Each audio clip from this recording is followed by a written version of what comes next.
Greetings and welcome to this brand new video. In this video we will do a quick Geekbench test with this freshly restored iPhone 12 on iOS 17 first. We will see the results and then we will freshly restore it to iOS 18 and run the test again, and then we will compare them so that it will be easier for you to decide if you want to stay on iOS 17 or you want to upgrade to iOS 18. So as you can see, I have this Geekbench app right here, which is completely free. Let's first check out the CPU benchmark. The test can take some time, so I will resume the video once it is complete. Alright, as you can see, the test for the CPU is near completion. Alright guys, here are the results for the CPU benchmark we just did on iPhone 12 with iOS 17. You can see the single core comparison and the multi-core comparison right here.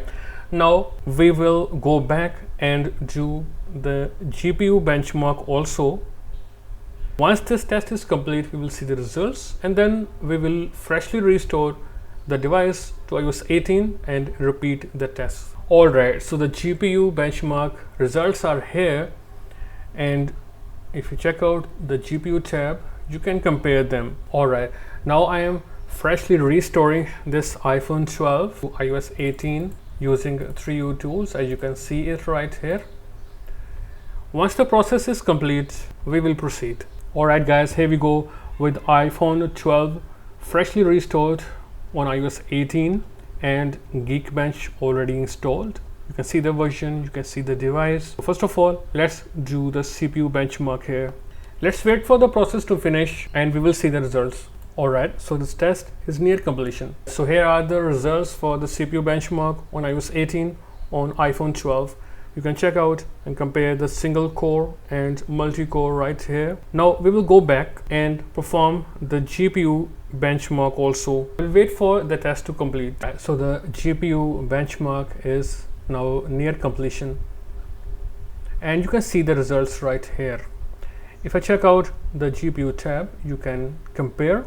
Alright, so here are the results for iOS 17 on the left and iOS 18 on the right for iPhone 12.